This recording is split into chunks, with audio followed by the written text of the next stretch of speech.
Cada año, los museos reciben cientos de paquetes. Piedras robadas que los turistas, muertos de miedo, devuelven por correo pidiendo perdón. Hoy, 13 objetos malditos que arruinaron a sus dueños. Un diamante ligado a 3 caídas desde ventanas altas. Una muñeca que recibe cartas de disculpa. Un jarrón tan temido que fue enterrado en secreto. Cada historia viene con nombres y fechas reales, y el último artefacto quizá haya desencadenado la guerra más sangrienta de la historia de la humanidad. Estimado espectador, solo te quitaré 15 segundos. Si quieres apoyar mi trabajo, deja un me gusta y un comentario. Es la mejor manera de ayudar al crecimiento del canal. Que disfrutes del vídeo. El 13º puesto es para las rocas de lava de Hawái. Piedras negras y brillantes que los turistas se meten en los bolsillos por miles y devuelven por correo por cientos. Los paquetes llegan al Parque Nacional de los Volcanes de Hawái casi todos los días. Dentro, trozos de lava endurecida, frascos de arena negra, a veces un solo guijarro no más grande que una moneda. Y con casi cada piedra llega una carta. Las cartas suenan a confesiones. Una habla de un trabajo perdido, un matrimonio que se desmorona y una salud en picada durante los 18 meses posteriores a unas vacaciones en Hawái. Otra enumera un accidente de coche, una casa inundada y una pierna rota, y suplica a los guardabosques que devuelvan la roca exactamente a donde estaba. El personal del parque tiene un nombre para estos envíos: piedras de disculpa. Llegan de todos los continentes, a veces décadas después del robo, envueltas en plástico de burbujas y culpa. Según la tradición hawaiana, las islas pertenecen a Pele, la diosa de los volcanes y del fuego, que vive en el cráter resplandeciente del Kilauea. Los isleños hablan de ella como se habla de una vecina con mal genio. Aparece en las historias como una anciana al borde de la carretera o como una hermosa desconocida vestida de rojo, y los conductores en las rutas del volcán todavía reducen la velocidad para recoger autoestopistas, por si acaso. Dicen que es generosa con los invitados, pero implacable con los ladrones, y que cada roca, cada puñado de arena, le pertenece. Toma un pedazo de su hogar, advierte la leyenda, y ella te seguirá a través del océano, desarmando tu vida hasta que devuelvas lo que es suyo. Basta con ponerse cerca del cráter para que la leyenda se sienta física. El aire huele a azufre, el suelo está tibio a través de los zapatos, y cuando la lluvia golpea la lava fresca, chisporrotea como algo que respira. Y ahora viene el giro que hace esta historia más extraña, no más simple. Muchos historiadores, e incluso guardabosques, dicen que esta maldición no es antigua en absoluto. No hay rastro de ella en los viejos cantos hawaianos ni en la tradición registrada. Una teoría popular afirma que un guardabosques frustrado la inventó a mediados del siglo XX para evitar que los visitantes dejaran el paisaje pelado. Otra versión culpa a los conductores de autobuses turísticos, cansados de que los restos volcánicos les rayaran los asientos. Si esa teoría es cierta, entonces alguien fabricó una maldición falsa, y la realidad empezó a obedecerla. Porque las cartas son reales. Los matrimonios arruinados, las bancarrotas, la cadena de accidentes extraños que describen son lo bastante reales como para hacer que adultos hechos y derechos gasten dinero en enviar una roca al otro lado del planeta. Los hawaianos nativos te dirán que la explicación no importa. Llevarse las rocas es una falta de respeto hacia Pele de todos modos, y la falta de respeto tiene consecuencias. Los escépticos dirán que la mala suerte le pasa a todo el mundo, y que una piedra robada solo le pone cara. Pero los paquetes siguen llegando. Algunos remitentes van más allá de las disculpas, meten dinero en los sobres y suplican a los guardabosques que compren una ofrenda para Pele, flores, fruta, lo que sea, para endulzar el regreso. El parque ha tenido que aclarar oficialmente que el personal no realiza rituales. Simplemente llevan las piedras de vuelta a los campos de lava y las dejan entre millones de otras idénticas, tumbas sin nombre para malas decisiones. Y en algún lugar, ahora mismo, un turista está mirando un guijarro negro en su estantería, preguntándose si fue eso lo que hizo que todo empezara a salir mal. Así que aquí va una pregunta que solo este capítulo puede hacerte. Sé sincero. En casa seguramente tienes tu propio recuerdo robado. Una concha, un guijarro, un puñado de arena de alguna playa lejana. Si tu suerte se desplomara como les pasó a las personas de esas cartas, ¿de verdad lo devolverías por correo con una disculpa o te lo quedarías y tentarías a la suerte? Una palabra en los comentarios. ¿Devolver o quedármelo? El 12º puesto le pertenece a toda una ciudad de recuerdos malditos. Pompeya. Cuando el Vesubio entró en erupción en el año 79, sepultó la ciudad romana bajo metros de ceniza ardiente y la dejó congelada en el tiempo. Hogazas de pan todavía en los hornos, perros aún sujetos con cadenas, personas encogidas en el suelo cubriéndose el rostro. Hoy, casi 4 millones de turistas recorren cada año esas calles de piedra en silencio, y un porcentaje constante de ellos roba. Un fragmento de fresco, un trozo de mosaico, una piedra pómez arrancada de un muro que vio morir a 2000 personas. Y luego, meses o años después, muchos de esos mismos fragmentos regresan a casa. El Parque Arqueológico de Pompeya recibe tantos objetos devueltos que el personal guarda un archivo de ellos junto con las cartas que llegan dentro de los paquetes. Y esas cartas ponen los pelos de punta. Los visitantes describen una y otra vez el mismo patrón. Todo iba bien hasta que el recuerdo entró en la casa y entonces la vida empezó a pudrirse. El caso más famoso es el de una mujer canadiense que firmó su carta simplemente como Nicole.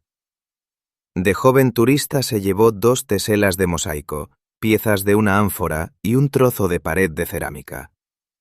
15 años después lo envió todo de vuelta. En ese año y medio, escribió, había pasado por 2 episodios de cáncer y por problemas económicos aplastantes y había llegado a convencerse de que las piezas robadas cargaban lo que ella llamaba energía negativa. Era joven y estúpida, decía en su carta.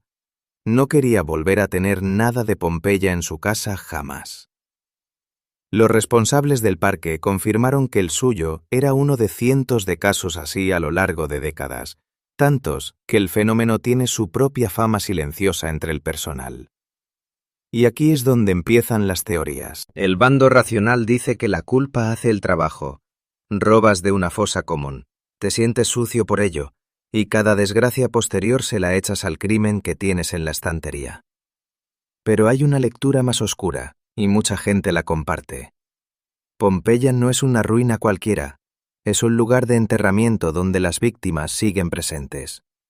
Los famosos moldes de yeso no son estatuas, son cáscaras formadas alrededor de cuerpos reales, esqueletos reales, atrapados a mitad del grito en su último segundo. Camina por allí en el calor de la tarde, con polvo en la lengua y el olor de la piedra caliente en la nariz, y estarás atravesando un cementerio que nunca fue consagrado, nunca se cerró, nunca se dejó descansar. Quienes creen en la maldición dicen que cada fragmento de la ciudad pertenece a sus muertos, y que los muertos se dan cuenta cuando algo se lo llevan. El parque ha aprovechado el fenómeno a su manera. Los fragmentos devueltos y sus cartas se han reunido en una especie de exposición informal. Una vez bromeó el personal con que podría llamarse el Museo de lo Robado.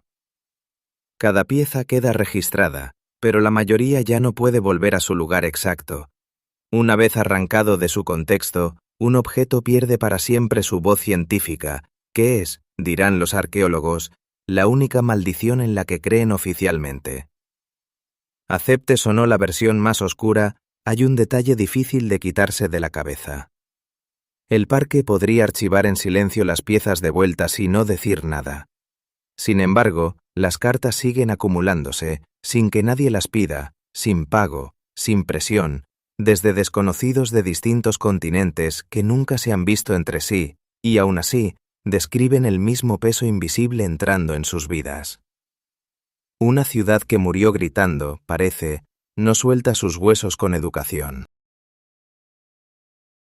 El 11º puesto del conteo se alza solo al borde de un bosque sueco. Un bloque tosco de granito más alto que cualquier hombre, tallado hace unos 14 siglos. Se llama la piedra rónica de Björketorp y es una de las piedras rónicas más altas del mundo, elevándose más de 4 metros contra el cielo gris escandinavo. A su lado se levantan otras 2 enormes piedras, formando un círculo silencioso entre el brezo. Están en blanco. Solo una piedra habla, y lo que dice no es un memorial, no es una fanfarronada, no es el nombre de un rey. Es una amenaza.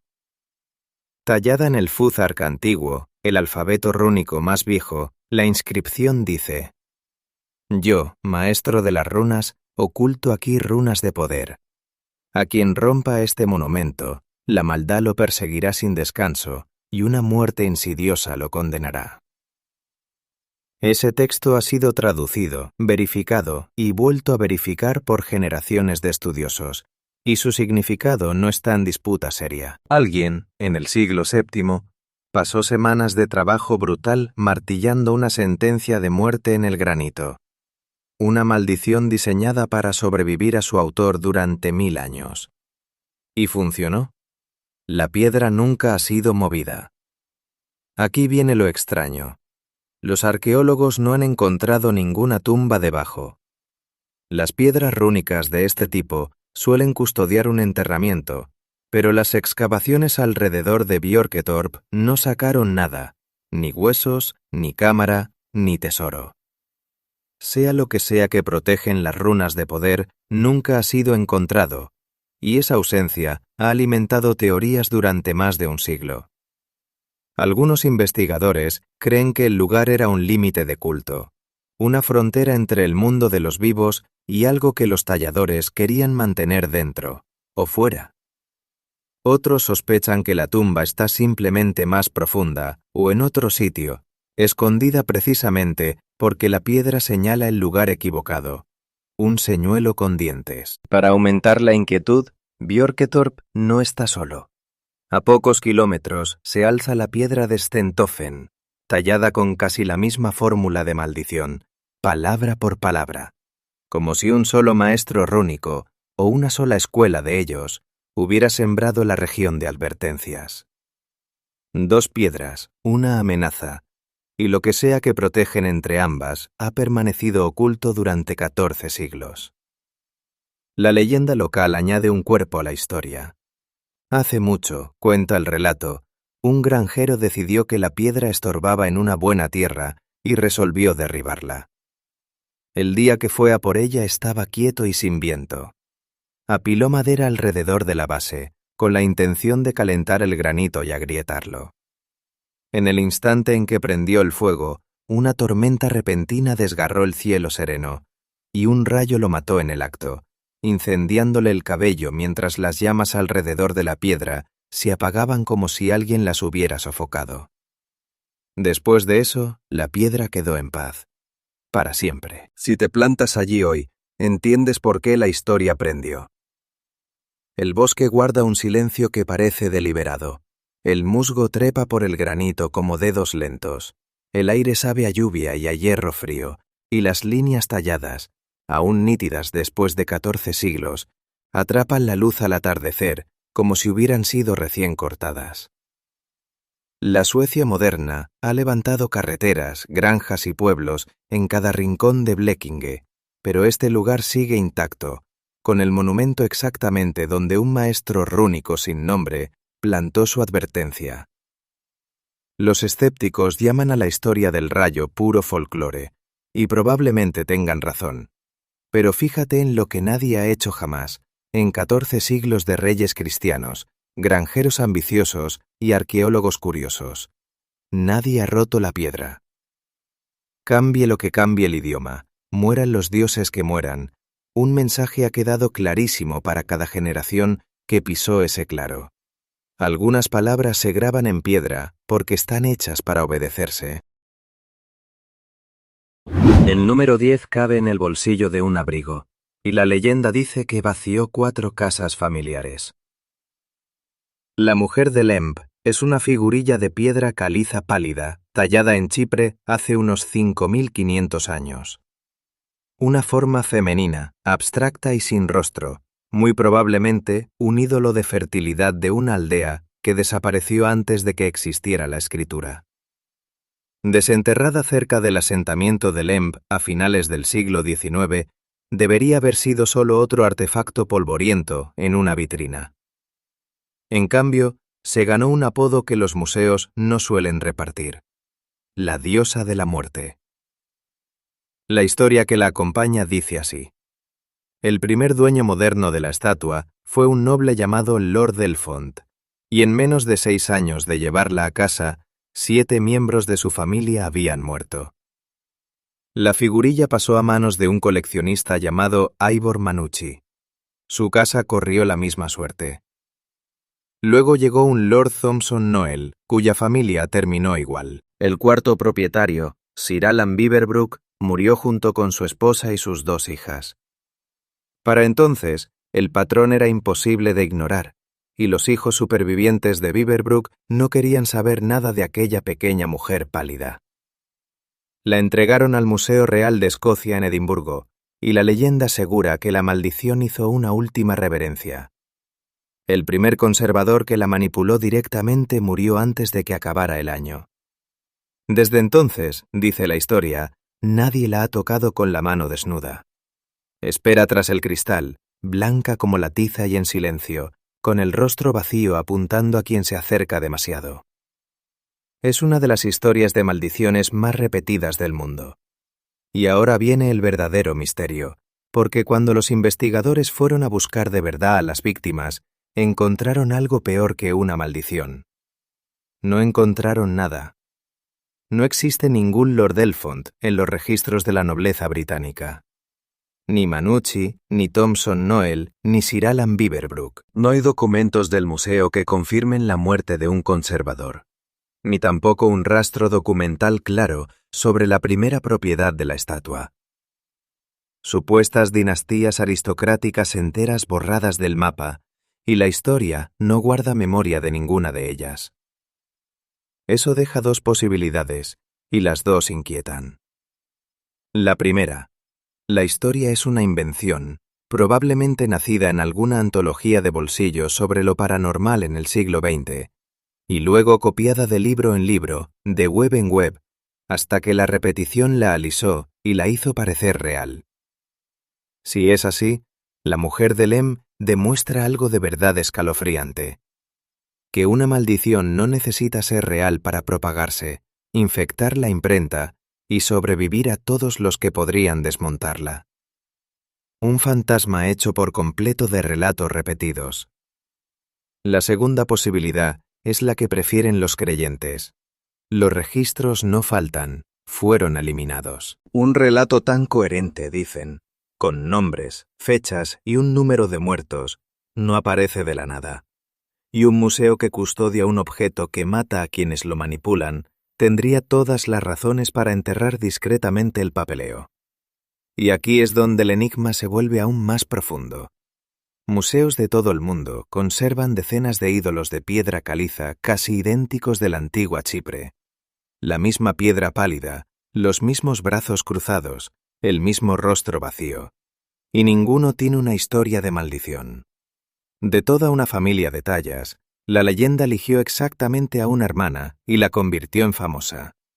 La verdad está en algún punto de esa niebla, y la niebla es precisamente la clave. Hace 5.500 años, alguien talló esta figura con un propósito que jamás conoceremos: nacimiento, muerte, culto, advertencia. Todas las manos que la moldearon, la veneraron o la temieron, llevan miles de años convertidas en polvo. Lo que significaba entonces ya se perdió. Lo que significa ahora lo escribimos nosotros, y nosotros decidimos convertirla en una asesina. Ponte frente a esa vitrina, y la piedra caliza parece suave, casi tibia, como algo que quisiera ser sostenido entre las manos. La etiqueta dice antigüedad, El apodo dice otra cosa. Y nadie en el museo parece tener prisa por comprobar cuál de las dos es verdad. Dentro de un pequeño museo de Yorkshire, el 9º puesto cuelga a 1,5 metros del suelo. Una simple silla de roble atornillada a la pared, para que ningún ser humano pueda volver a sentarse en ella. Esta es la silla de Busby Stoop, y la razón por la que cuelga ahí es una promesa hecha por un asesino con una cuerda al cuello. En el año 1702, Thomas Busby era un borracho, un pendenciero y un falsificador de poca monta en la localidad de Thirsk. Trabajaba con su suegro, Danny Loughty, fabricando monedas falsas, hasta que los dos hombres se enemistaron. La historia cuenta que Busby volvió a casa y encontró a Loughty sentado en su silla favorita, el único asiento de la taberna que él consideraba suyo. La discusión que siguió terminó esa misma noche con Loughty muerto a golpes de martillo. Busby fue arrestado, juzgado y condenado a la horca. De camino al patíbulo, le concedieron un último deseo, una última copa en su posada de siempre, sentado en su silla de siempre. Vació el vaso, se puso en pie y, según la leyenda, pronunció unas palabras que lo sobrevivirían durante 3 siglos. Que la muerte súbita alcanzara a cualquiera que se atreviera a sentarse en su silla. Luego lo ahorcaron, empaparon su cuerpo en alquitrán y lo dejaron colgando en una horca en el cruce de caminos como advertencia. La posada adoptó su nombre, el Busby Stoop Inn, y la silla se quedó allí. Durante mucho tiempo fue un reto.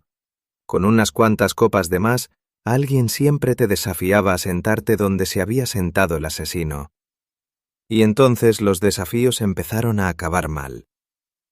Durante la Segunda Guerra Mundial, aviadores de una base cercana bebían en la posada, y cuenta la historia que los jóvenes que aceptaban el reto no regresaban de sus misiones, hasta que las tripulaciones empezaron a negarse siquiera a acercarse a ese asiento. En las décadas siguientes, los vecinos fueron llevando una cuenta macabra. Un autoestopista que se sentó allí y murió horas después en la carretera. Un obrero que aceptó el reto en su pausa para comer y se desplomó desde un tejado esa misma tarde. Una cadena de choques, caídas y muertes repentinas, cada una vinculada, con justicia o sin ella, a unos pocos minutos en una vieja silla de roble. Para 1972, el dueño ya estaba harto. Le pidió al Museo de Thirsk que se llevara el objeto con una sola condición. Debía exhibirse de forma que nadie pudiera sentarse jamás en ella, borracho, valiente o lo que fuera. El museo aceptó y la atornilló a la pared muy por encima de la altura de la cabeza, donde sigue colgada hasta hoy como el trofeo de algo que nadie quiere nombrar. El lugar tampoco escapó nunca a la historia. El cruce donde colgó el cadáver embreado de Busby conservó su nombre durante 3 siglos, y la posada explotó la leyenda hasta que finalmente cerró. Los vecinos bromeaban con que el pub sobrevivió a todos los hombres lo bastante valientes como para probar su asiento más famoso. Luego, décadas después, un historiador del mobiliario examinó la silla y encontró el detalle que pone esta historia patas arriba. Los barrotes estaban torneados a máquina. Esa técnica de fabricación no existía hasta alrededor de 1840. La silla del museo fue construida unos 140 años después de que Thomas Busby fuera ejecutado. Él nunca se sentó en ella, nunca la maldijo. Para cuando la carpintería la hizo, él ya era alquitrán y huesos desde hacía mucho. Y eso deja una pregunta más fría que la propia maldición. Si las muertes fueron lo bastante reales como para aterrorizar a un pueblo, y la silla no es la silla correcta, entonces, ¿qué fue exactamente lo que estaba matando a quienes se sentaban en ella? Los creyentes dicen que la maldición no vive en la madera, vive en las palabras, y las palabras pueden mudarse de casa. Los escépticos dicen que un reto de taberna, más alcohol, más carreteras malas, es igual a una coincidencia que puedes marcar en el reloj. El museo, por su parte, no se la juega en ningún sentido. La silla sigue allí, fuera de alcance, en el silencio del barniz viejo y el polvo. Un asiento vacío que todo un pueblo decidió, sin llegar a decirlo del todo en voz alta, que nunca más debía sostener a un ser humano. En octavo lugar está un regalo de bodas que, según la leyenda italiana, las autoridades decidieron que el mundo estaría más seguro sin él. Se dice que el vaso Bassano es un recipiente de plata tallada del siglo XV, fabricado en algún lugar cerca de Nápoles. Frío, pesado, hermoso y, por lo que cuenta todo lo que ha sobrevivido, letal para cualquiera que lo llame suyo. La historia empieza como empiezan la mitad de los relatos oscuros de Italia, con una novia. La noche de su boda, según la leyenda, la encontraron agonizando con el vaso apretado entre las manos. Algunas versiones dicen que fue asesinada, otras que nadie llegó a explicar nunca qué pasó. Con su último aliento, juró que jamás soltaría el vaso y prometió venganza contra quienes se lo arrebataron. Su familia, gente práctica, se lo quitó de todos modos. Lo que siguió fue una lenta matanza extendida a lo largo de generaciones. El vaso pasó de pariente en pariente, y sus dueños iban muriendo, de forma repentina, prematura, sin un patrón de enfermedad ni de edad. Con el tiempo la familia entendió, o al menos creyó entender, lo que tenía entre manos. El vaso fue sellado en una caja y escondido. Algunas versiones dicen que lo enterraron en secreto, con una advertencia metida dentro para quien pudiera encontrarlo. Durante siglos, eso debería haber sido el final. Luego, en 1988, la historia resurge. El vaso aparece durante unas obras en Italia, y dentro de la caja junto a él hay una nota escrita a mano. La nota decía: «Cuidado, este vaso trae la muerte». Quien lo encontró hizo exactamente lo que cabría esperar de un ser humano con una antigüedad de plata invaluable y un trozo de papel. Tiraron la advertencia y vendieron la plata. El vaso salió a subasta y alcanzó unos 4 millones de liras. Su comprador, un farmacéutico, estaba muerto en menos de 3 meses. Se vendió otra vez a un cirujano que no creía en maldiciones. 2 meses, dice la leyenda, y ya no estaba.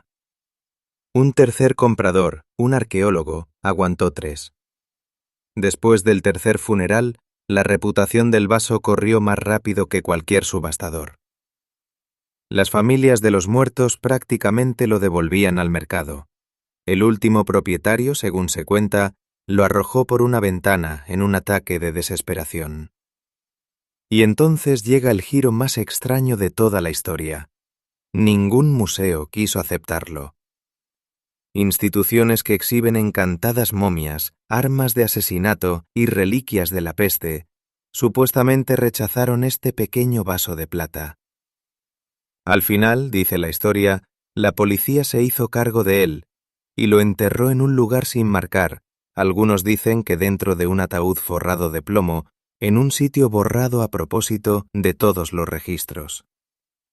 Si eso es cierto, todavía sigue ahí abajo ahora mismo. Hora de ser honestos, porque esta lista trata tanto de hechos como de miedo.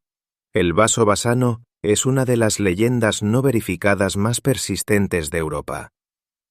Nunca se ha presentado un registro de subasta, no coinciden certificados de defunción y no hay ninguna fotografía confirmada. Los escépticos dicen que nació en un tabloide y se fue puliendo durante décadas de relatos repetidos. Los creyentes responden con una pregunta sencilla. Si las autoridades enterraron un objeto en un lugar secreto, precisamente para que nunca fuera encontrado, ¿qué registros esperarías ver? Esa es la trampa elegante de esta historia. La ausencia de pruebas está integrada en la trama. Y los detalles del entierro se niegan a comportarse como ficción corriente. La versión más repetida especifica un ataúd forrado de plomo, la misma protección que se usa para residuos radiactivos, elegida por personas que al parecer querían algo más que tierra entre la plata y los vivos. Nadie inventa precauciones técnicas aburridas para un monstruo que sabe que es imaginario. Pero quita todas las muertes imposibles de probar y aún queda una imagen, y es la imagen que mantiene viva esta leyenda. Alguien, en algún momento, selló una fortuna en plata dentro de una caja, escribió cuidado, este vaso trae la muerte con su propia mano, y la enterró. La gente no entierra un tesoro con una advertencia por nada. Vieran lo que vieran, perdieran lo que perdieran, lo creyeron lo bastante como para entregar el vaso a la tierra, y la tierra, si la versión de la policía es cierta, ha sido encargada de guardarlo para siempre. En 1785, el arado de un campesino en un campo inglés sacó a la luz nuestra séptima posición. Un enorme anillo de oro que quizá arrastró una auténtica maldición romana hasta la fantasía más famosa del mundo. El anillo en sí es impresionante, 12 gramos de oro, tan grande que apenas cabe en el pulgar de una mano humana, probablemente se llevaba sobre un guante. En el engaste lleva la imagen de la diosa Venus, y alrededor del aro corre una inscripción latina tosca. Senicianus, vive bien en Dios. Una bendición cristiana, grabada por una mano romana en el siglo IV. Durante décadas no fue más que una curiosidad en la colección de una finca rural llamada Devine. Nadie lo relacionó con nada, hasta que unos arqueólogos, a 130 kilómetros de allí, en un lugar llamado Lydney, excavaron las ruinas de un templo romano dedicado a un dios oscuro llamado Nodens. Entre las ofrendas, encontraron una pequeña lámina de plomo, el tipo de objeto que los romanos usaban para presentar quejas oficiales a los dioses. Estas tablillas de maldición eran cosa seria en el mundo romano. Escribías tu agravio, nombrabas a tu enemigo y clavabas tu odio en la pared de un templo para que la divinidad se encargara. Esta fue escrita por un hombre llamado Silvianus, y viene a decir, en esencia, he perdido mi anillo, sé quién se lo llevó. Al dios Nodens, entre todos los que lleven el nombre de Senicianus, no le concedas salud hasta que devuelva el anillo a tu templo. Lee esos dos objetos juntos y el crimen se resuelve por sí solo a través de 17 siglos. Silvianus, un visitante romano, pierde un valioso anillo de oro, o se lo arrebatan. El ladrón, Senicianus, hace volver a grabar la joya robada con una bendición cristiana y con su propio nombre, quizá para borrar su pasado pagano, quizá por culpa, quizá por miedo a que un dios pagano lo estuviera persiguiendo. Y Silvianus, furioso, paga al templo para que ese miedo sea permanente. Las tablillas de maldición romanas tampoco eran un simple grafiti cualquiera. Encargar una significaba pagarle a un escriba y al templo, una especie de denuncia formal dirigida al cielo, lo que te dice exactamente cuánto valía ese anillo para el hombre que lo perdió. No sabemos cómo murió Senicianus, ni cuándo, ni si su salud aguantó. Solo sabemos una cosa con certeza: el anillo nunca volvió al templo. La maldición nunca se levantó. Técnicamente, según la religión romana, sigue activa. Y ahora viene el giro que le gana a este artefacto su lugar aquí. En 1929, el arqueólogo Mortimer Wheeler trabajaba en los hallazgos del templo de Lydney y necesitaba ayuda con la etimología del extraño dios Nodens. Consultó a un joven profesor de anglosajón de Oxford, un filólogo llamado J.R.R. Tolkien. Tolkien estudió al dios de la tablilla de maldición. Seguramente conocía toda la historia. El anillo de oro robado, la inscripción, la condena lanzada sobre el hombre que lo conservaba. En pocos años, ese mismo profesor empezó a escribir una historia sobre un anillo de oro de poder inmenso, encontrado por casualidad, que corrompe y destruye a quienes lo guardan. Un anillo que debe ser llevado de vuelta al lugar de donde salió para romper su hechizo.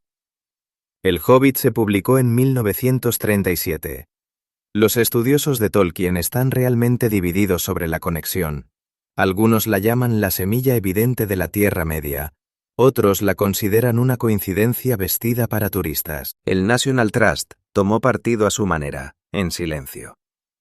Construyó una sala dedicada al anillo en Devine, desarrollada junto con la Tolkien Society, donde el oro descansa bajo un foco junto a una réplica de la tablilla de maldición, dejando que 17 siglos de rencor y un siglo de fantasía se miren a través del cristal.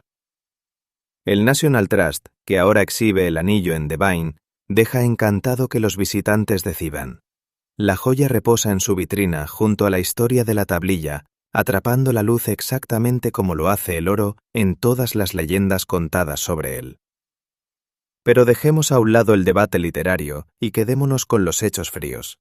Un anillo real, un robo real, una maldición real grabada en plomo por un hombre que quería ver enfermo a su enemigo hasta el día en que devolviera lo que había robado. Senicianus nunca lo devolvió. 1600 años después, desconocidos pasan junto al cristal y se inclinan para mirar de cerca la propiedad robada. El dios al que se le pidió cobrar la deuda lleva muerto siglos. La deuda técnicamente no. El sexto puesto lleva un uniforme de marinero descolorido, sostiene un león de juguete y recibe más correo que la mayoría de los residentes vivos de Key West, Florida. Robert el muñeco tiene más de un siglo de antigüedad, está relleno de lana de madera y su rostro, gastado hasta quedar en una mirada vacía y marcada por cicatrices, es probablemente la pieza de museo más temida de Estados Unidos.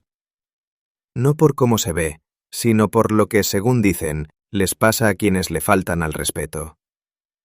Robert fue entregado a un niño llamado Robert Eugene Otto alrededor de 1904. La familia llamaba al niño Jean, y Jean le dio al muñeco su propio nombre, como si le estuviera entregando una parte de sí mismo. La leyenda dice que el regalo vino de una criada bahameña maltratada por la familia y que entendía de magia popular. Sea ese detalle historia o adorno, lo que la casa contó después resulta, de forma constante, extrañísimo. Muebles volcados en habitaciones cerradas con llave, risas en pasillos vacíos, vecinos que juraban haber visto al muñeco moverse de una ventana a otra cuando la familia no estaba. Y lo más famoso, las voces.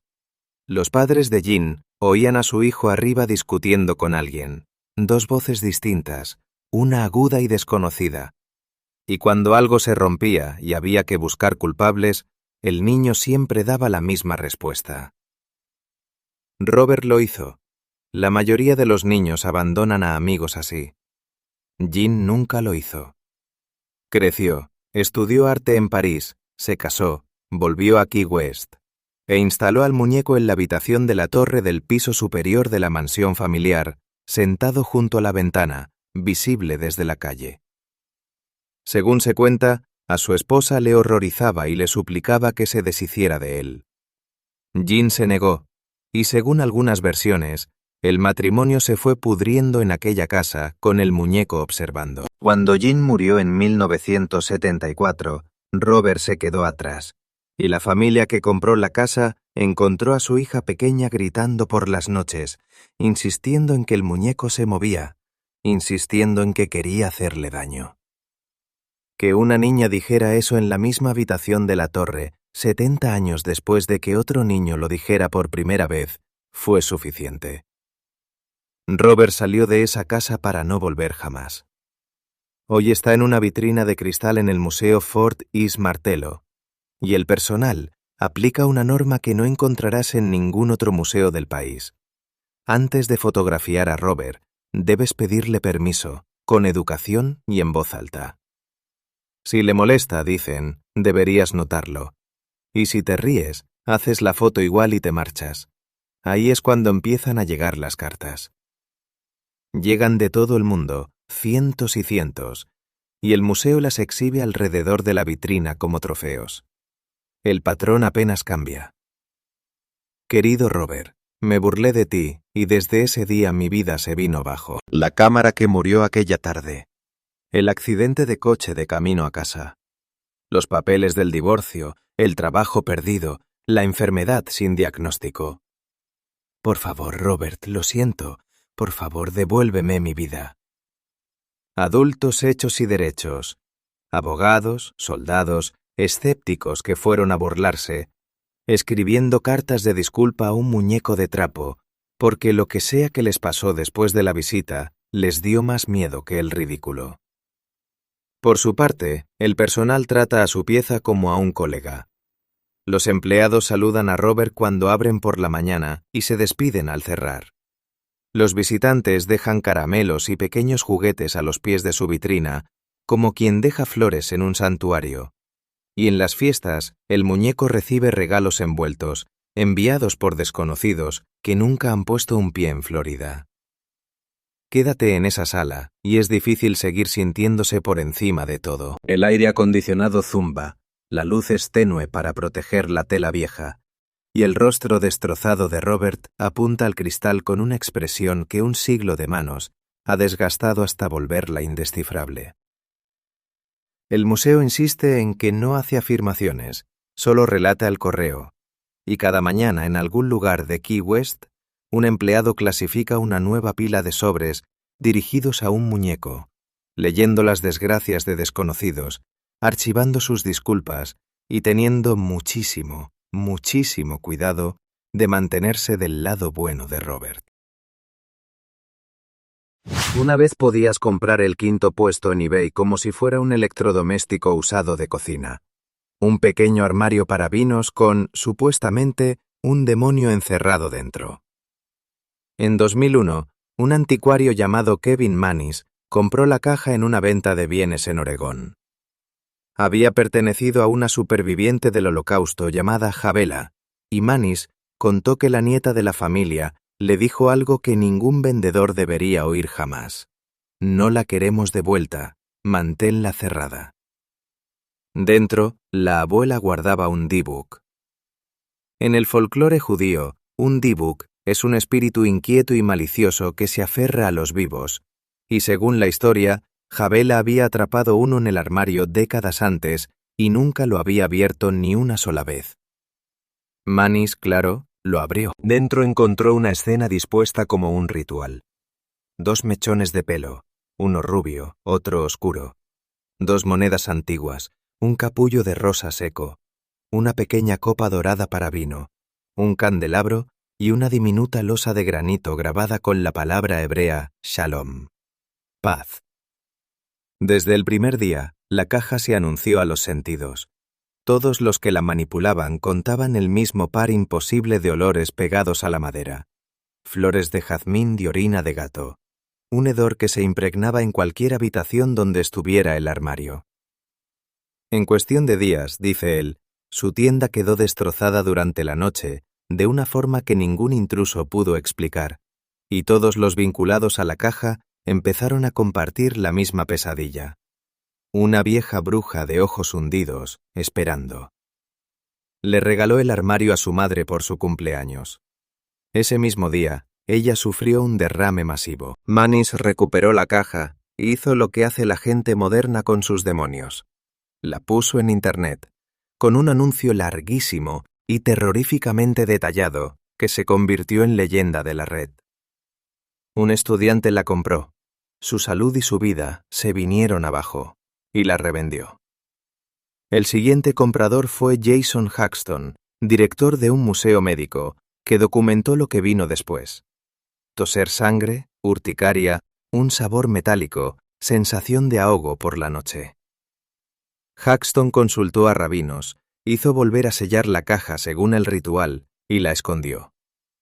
Hollywood aún así llamó a la puerta. La película The Possession, estrenada en 2012, está basada en ese anuncio. Al final la caja acabó donde acaban estas cosas, en el Haunted Museum de Zak Bagans, en Las Vegas, exhibida como el objeto más embrujado del mundo. Y en 2018 chocó con una celebridad. Post Malone visitó el museo y se puso junto a la caja cuando la descubrieron. Lo que siguió pasó a la historia de la prensa rosa. Semanas después, su jet privado reventó 2 neumáticos y tuvo que hacer un aterrizaje de emergencia. Su antigua casa fue asaltada por ladrones armados. Su coche quedó destrozado en un accidente. El propio Malone culpó públicamente a la caja D-Book y solo estaba medio bromeando. En el Museo de Las Vegas, el armario recibió un trato VIP al revés. está en su propia sala tenue, los visitantes firman exenciones antes de entrar, y el personal cuenta que algunos invitados se desmayaron, lloraron o salieron a mitad del recorrido después de acercarse demasiado. Luego, en 2021, la historia explotó. Kevin Mannis dio una entrevista y confesó, se lo había inventado todo. La historia de fondo, la nieta, el debug, escritura creativa, dijo, envuelta alrededor de un simple armario para vinos. La caja embrujada que dio origen a una franquicia cinematográfica y a la pieza central de un museo era, según su propio creador, una obra de ficción. Caso cerrado. Salvo por un problema. La confesión explica el origen, no explica el derrame, la sangre, la urticaria, las pesadillas que reportaron personas que compraron la caja unas a otras con años de diferencia. Ni el hecho de que Haxton, un profesional de la medicina, mantiene cada uno de esos síntomas. Los creyentes ahora sostienen algo más extraño que la leyenda original, que miles de personas creyendo en un demonio pudieron haberlo creado.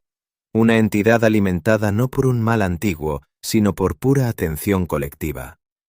Los escépticos dicen que eso es una tontería sobre otra tontería. La caja, por su parte, no opina. Sigue en Las Vegas, bajo cristal, con la madera del color de la miel seca, guardando 2 mechones de pelo y la palabra paz.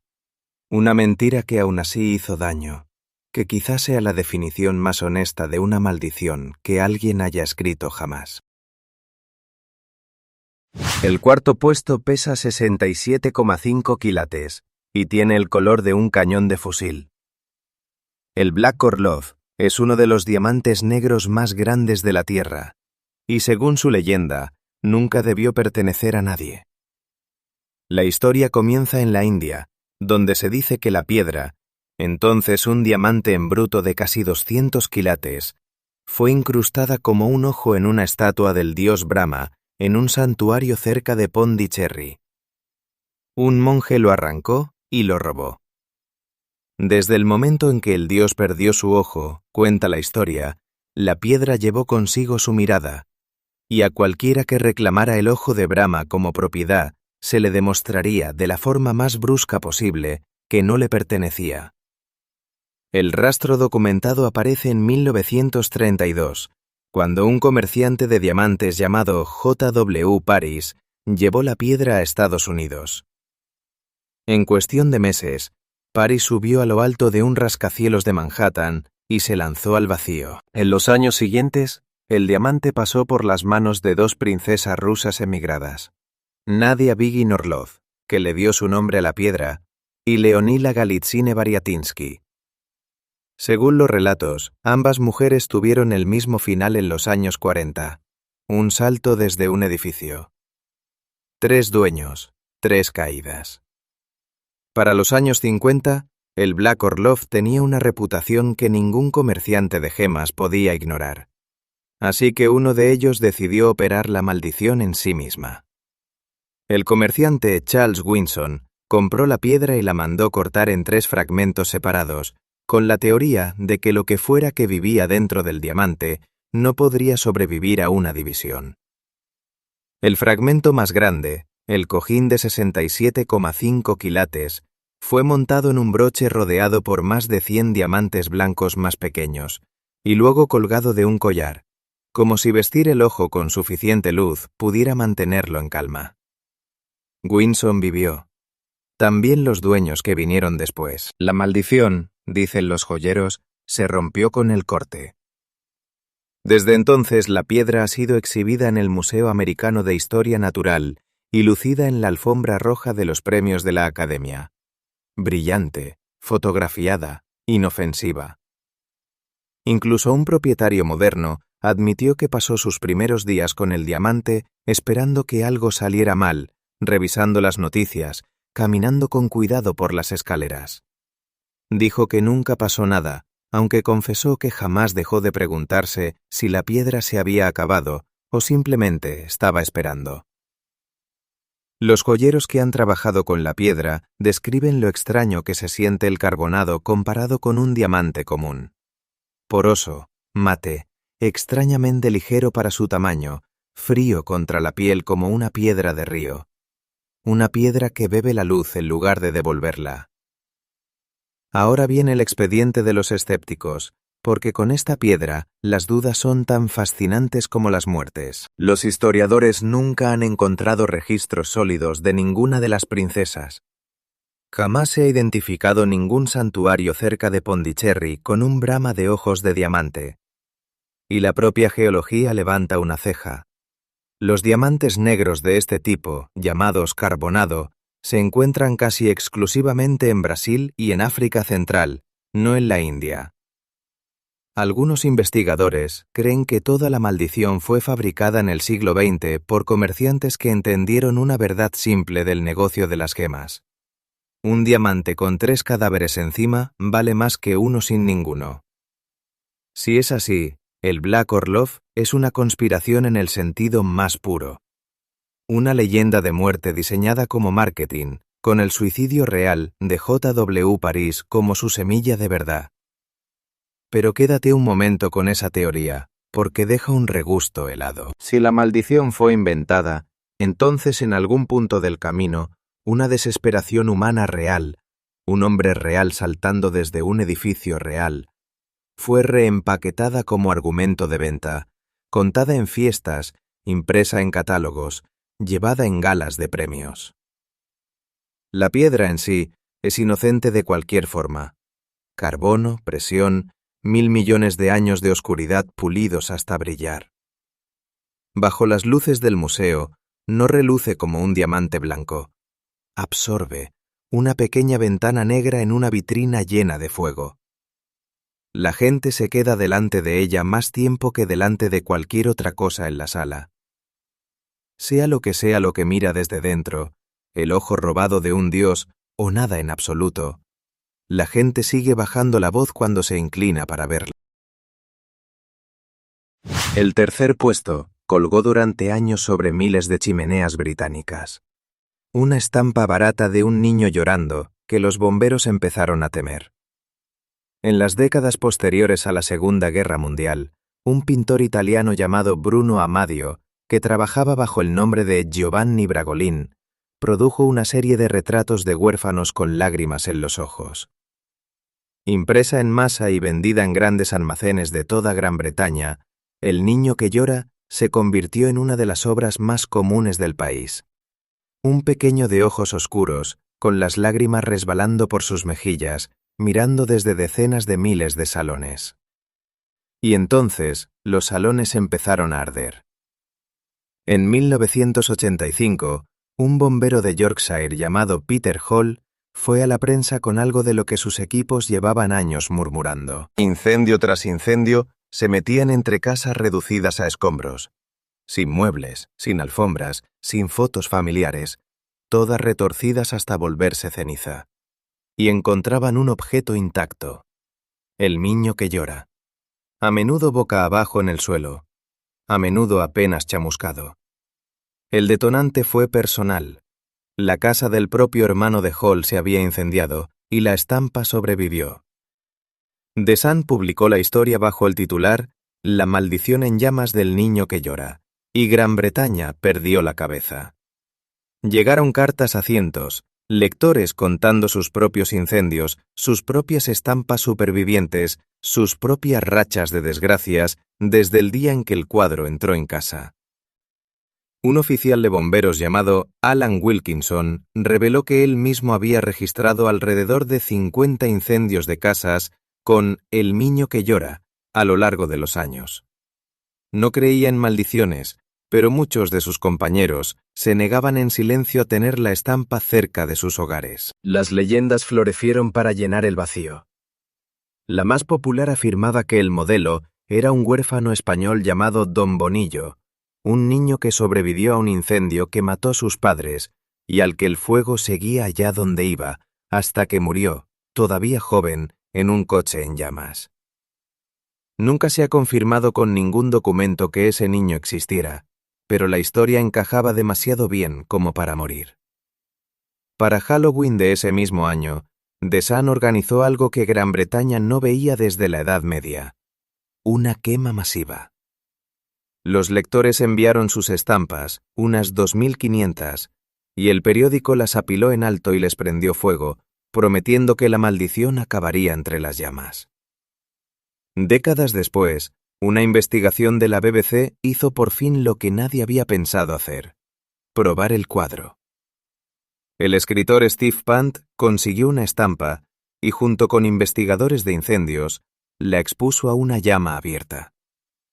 El resultado explicó la mitad del misterio en 30 segundos. Las estampas estaban recubiertas con un barniz ignífugo. El cordel de la parte trasera se quemaba primero, así que el cuadro caía boca abajo enseguida en cualquier incendio, con la superficie tratada pegada al suelo, mientras la habitación ardía por encima. Física, no posesión. Cada incendio tenía su causa mundana: una sartén con aceite, un cigarrillo, un cableado defectuoso, y la estampa más popular de Gran Bretaña tenía garantizado estadísticamente estar presente en muchos de ellos. Aunque incluso los desmitificadores dejaron una grieta en la puerta, cuando los investigadores por fin intentaron destruir deliberadamente su propia estampa de prueba, sosteniéndola sobre una llama abierta, se carbonizó por los bordes y se negó obstinadamente a consumirse, y el equipo admitió entre risas que verla no arder resultaba más inquietante que cualquier titular sensacionalista. Y aún así, pregúntale a los creyentes por qué, de entre todas las imágenes producidas en masa en Gran Bretaña, fue el niño llorando el que se negó a arder, por qué el huérfano a prueba de fuego lloró en 10.000 hogares que después se llenaron de humo. Y ninguna explicación con barniz termina de convencer. Todo el asunto sigue siendo el ejemplo perfecto de cómo nace una maldición.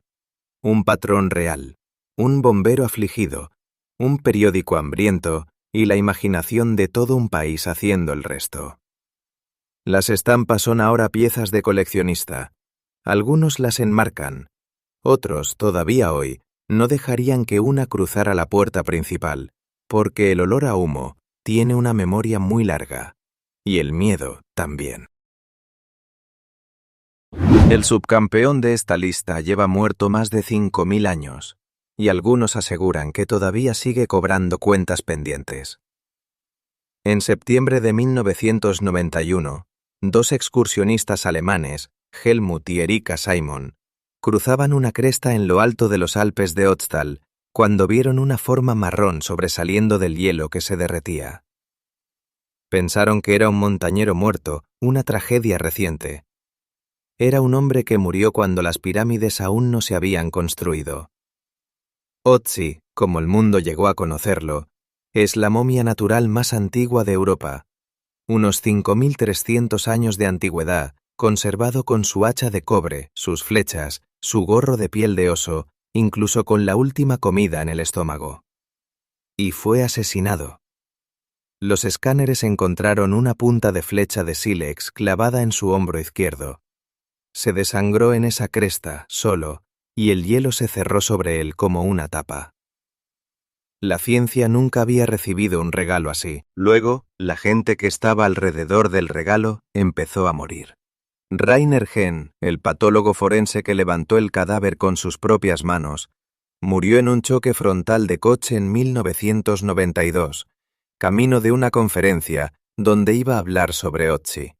Kurt Fritz, el guía de montaña que organizó la recuperación y descubrió el rostro de la momia, fue sepultado por una avalancha. De todo su grupo de expertos, la nieve se llevó solo a él. Rainer Holzell, el camarógrafo cuyas imágenes exclusivas del rescate dieron la vuelta al mundo, murió poco después de un tumor cerebral. Entonces la montaña llamó de vuelta al hombre que lo había empezado todo. En 2004, Helmut Simon regresó a los Alpes y desapareció en una ventisca repentina. Los equipos de búsqueda lo rastrearon durante 8 días antes de encontrar su cuerpo al pie de un acantilado, boca abajo en un arroyo, no muy lejos de donde una vez había encontrado al hombre de hielo. Horas después del funeral de Simon, Dieter Warnecke, el jefe del equipo de rescate que lo había buscado, cayó muerto de un infarto. Al año siguiente llegó el golpe más grande de todos. Konrad Spindler, el arqueólogo principal que había estudiado a Otzi durante más de una década y que en público se burló de la idea de la maldición con estas palabras? La próxima víctima podría ser yo. En cuestión de meses, murió por complicaciones de esclerosis múltiple. Y luego Tom Loy, el arqueólogo molecular que hizo el descubrimiento que lo cambió todo. Rastros de sangre de 4 personas distintas en las armas de Otzi, prueba de que el hombre de hielo luchó y posiblemente mató antes de morir. Loy murió en 2005, con su libro sobre Otzi sin terminar, a causa de una enfermedad de la sangre diagnosticada, según señalaron sus colegas con incomodidad, más o menos cuando empezó a trabajar en la momia. 7 muertes en 14 años, trazando un círculo perfecto alrededor de un cadáver congelado. Incluso hay una amarga nota al pie sobre el dinero. Los Simon pasaron años en los tribunales peleando por una recompensa digna por el hombre congelado más valioso de la historia. Y Helmut murió antes de que se resolviera la disputa, dejando a su viuda para cobrar una recompensa que él nunca llegó a tocar. Los estadísticos señalan con razón que cientos de personas han trabajado con Otzi y han seguido vivas. 7 muertes entre ellos es simple azar con una máscara escalofriante. Los creyentes responden con el patrón. La maldición no tocó a la multitud, tocó a las manos, al hombre que lo levantó, al hombre que le descubrió el rostro, al hombre que lo filmó, al hombre que lo encontró, al hombre que se burló de él, al hombre que leyó la sangre de sus víctimas. Hoy Otzi yace en una cámara refrigerada en Bolzano, Italia, mantenido a la temperatura del glaciar que lo conservó, con la humedad controlada al decimal, visible a través de una pequeña ventana. Correoso, paciente, 5 milenios más allá de preocuparse. O eso suponemos. Queda un puesto en esta lista, y el objeto número 1 juega en una liga completamente distinta. Su leyenda no involucra a una familia, a un equipo, ni a 7 científicos desafortunados. Involucra la guerra más letal que nuestra especie haya librado jamás. Si crees saber qué objeto encabeza una lista como esta, escribe tu apuesta en los comentarios ahora mismo. Y sigue viendo para comprobar si acertaste. Y el artefacto más maldito de la Tierra yace bajo una losa de jade verde oscuro en Samarcanda, en la tumba de Tamerlán. Hace 6 siglos, Timur, Tamerlán para Occidente, construyó un imperio desde Delhi hasta el Mediterráneo sobre una base de calaveras. Se calcula que sus campañas mataron a hasta 17 millones de personas, una parte enorme de todos los que vivían entonces. Las ciudades que se le resistían acababan convertidas en pirámides de cabezas. Sus contemporáneos escribieron que el olor llegaba antes que las ruinas a los viajeros. Cuando murió en 1405, fue sellado en el mausoleo de Gure Amir, bajo el bloque de jade más grande del mundo, y según la tradición, bajo una advertencia. Unas palabras grabadas, dicen los relatos, prometían: «Cuando me levante de entre los muertos, el mundo temblará». Durante 500 años nadie lo comprobó. Entonces llegó junio de 1941. Stalin ordenó una expedición científica a Samarcanda. Abrir la cripta, confirmar que el esqueleto era realmente Timur, y dejar que el antropólogo Mikhail Gerasimov, el genio soviético de la reconstrucción facial, reconstruyera el rostro del conquistador a partir de su cráneo. Más tarde, el equipo describió una excavación que se resistía a ellos. El equipo fallaba. Las luces se apagaban en la cámara funeraria. Y el camarógrafo de la expedición, Malik Kayumov, contó una historia que repetiría, sin cambiar una sola palabra, durante el resto de su larga vida. 3 ancianos se le acercaron en una casa de té de Samarcanda, llevando un libro antiguo. El libro, dijeron, contenía una advertencia. Quien perturbe la tumba de Timur desatará un invasor más terrible que cualquiera que el mundo haya conocido. Los científicos se rieron. El 20 de junio de 1941 levantaron la losa de jade y sacaron el esqueleto de Tamerlán a la luz. 2 días después, el 22 de junio, Hitler lanzó la Operación Barbarroja, la mayor invasión de la historia humana, y la Unión Soviética empezó a desangrarse a una escala que ni siquiera Timur alcanzó jamás. Casualidad, obviamente. La invasión llevaba meses planeada. Ejércitos de millones no se movilizan por culpa de una losa de jade. Todo historiador te lo dirá, y tiene razón. Pero la historia no había terminado.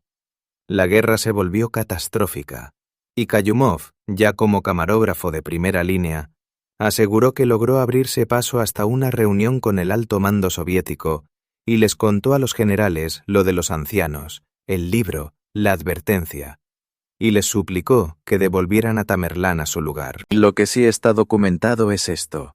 En noviembre de 1942, bajo la supervisión de Stalin, en plena guerra más desesperada de la historia rusa, cuando cada avión, cada rublo, cada hora importaban, el Estado soviético se tomó el tiempo de devolver los restos de Timur a Samarcanda y volver a enterrarlos con todos los ritos islámicos. Un imperio ateo, haciendo una pausa en medio del apocalipsis para pedir perdón a un esqueleto. A los pocos días del reentierro, el Ejército Rojo lanzó su contraofensiva en Stalingrado y cerró el cerco sobre el Sexto Ejército alemán. El punto de inflexión de toda la guerra, desde la reapertura de la tumba hasta el reentierro, el tramo más oscuro del siglo XX, enmarcado por una losa de jade casi al día exacto. Los creyentes ven a un conquistador que cumplió su promesa. Los escépticos ven la coincidencia más espectacular jamás registrada, más un dictador supersticioso cubriéndose las espaldas. El propio Kayumov vivió hasta los 90 años, condecorado y famoso, y nunca suavizó una sola palabra de su relato. Hasta sus últimas entrevistas repitió que los ancianos les habían advertido, que él había transmitido la advertencia por la cadena de mando y que creía que el reentierro había sido escuchado. Le creas o no, nadie lo pilló cambiando la historia. Gerasimov, por su parte, obtuvo lo que la ciencia había ido a buscar. El esqueleto confirmó una pierna derecha coja y un brazo derecho atrofiado. Timur el Cojo, verificado hueso por hueso. Y el rostro reconstruido sigue mirándonos desde los libros de texto, con pómulos como murallas de una fortaleza. La tumba nunca volvió a abrirse. Hoy los turistas entran en Gure Amir bajo una cúpula del color del agua profunda, y hasta los más ruidosos se callan ante la piedra de jade, fría y oscura como un lago helado, con un hombre dentro que una vez prometió que el mundo temblaría, y durante 4 años inconcebibles tembló. Ahora te toca a ti. De estos 13 objetos malditos, ¿cuál ocuparía el puesto número 1 en tu lista? Escríbelo en los comentarios abajo.